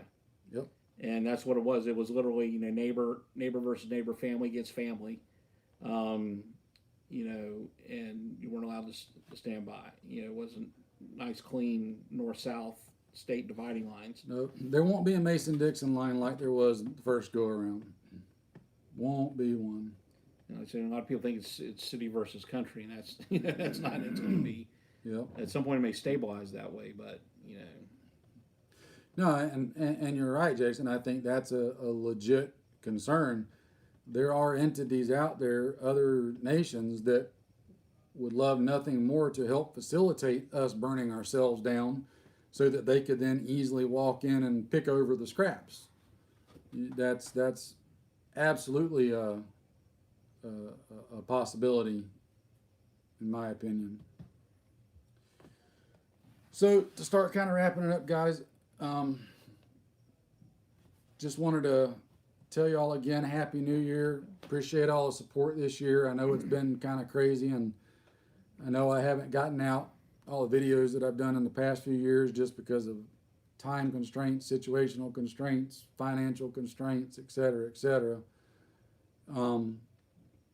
But even with all that, we still broke 10,000 subscribers this year. I appreciate that. I'm just noticing, looking at this, we got 2 thumbs down on the videos. That's fine. I would love it if the people that gave the 2 thumb down actually had the guts in the comments to say who they were, but I know they won't. Because I'd like to know why, just out of curiosity. Not that I care, but just curiosity. Well, you know how some folks are, though. Yeah. Oh, I know. It'll be contrary, just be contrary. Anonymity is their friend. But I appreciate you. I appreciate you having me on. I know we've tried several times to schedule something like this, and I've come over. We say, hey, we're going to do it, and then something happens, or but I appreciate all. We're going to try to start doing it more. I mean, we'll see what our schedules look like in the coming months. I mean, for him, election years are bad because work, etc. And then I got the state legislature starts committee weeks next month, so I start gearing up for that, dealing with Tallahassee. So, and I wish they let me do some more with the local city stuff, because that's where the real action is. But yeah, that's why you guys have heard me say before. Local stuff is where you really need to put as much effort as you can into, especially things like your local sheriff, county commissioners, city councils, mayors. Those are your people that can really make huge differences in things. Whether you like it or not, you need to.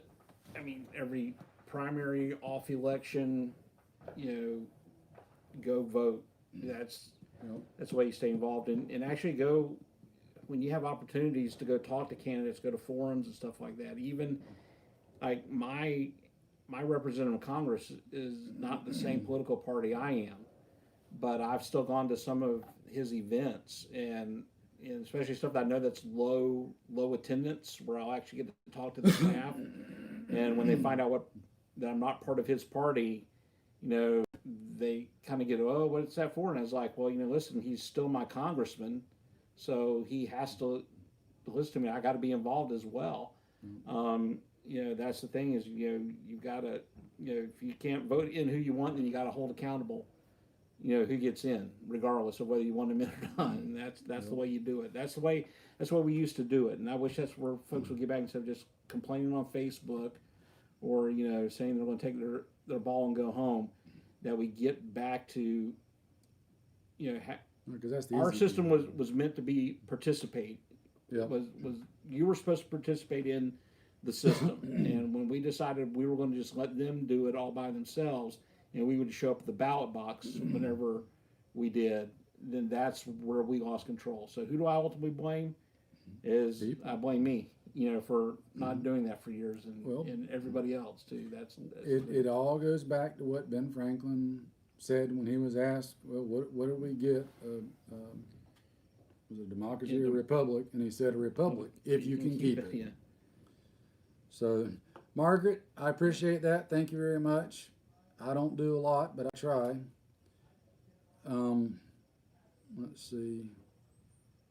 Walter, you're right. China's drooling over a whole lot of stuff right now. And Quasar, he actually did used to work for me for a while. All right, guys, I think that's probably about where we're going to wrap it up at. I know some of y'all are still going into comments, but we could keep doing it all night, and it's getting late, and we want to kind of go chill out a little bit because we've both had long days today. Because we both worked all day today. I drove all the way from somewhere in Georgia all the way back here to be here tonight. So, So anyway, again, thanks, guys. I hope y'all have a happy and safe New Year. We'll see you again in January, because January's in 2 hours. Yeah, 2 hours. 2 hours, it'll be a whole nother year. So, all right, guys, y'all take care, stay safe, and in order to shut this down, I got to get up and walk around there to the other side of the camera. So you want me to do like a dance or tell jokes while you're doing that, or just you can, but that's on you. Say goodnight, Gracie. Yeah, good night, Gracie. It just Quasar. If the last stuff I need comes in, it'll be heading out Saturday, but we'll see. So, see you guys later.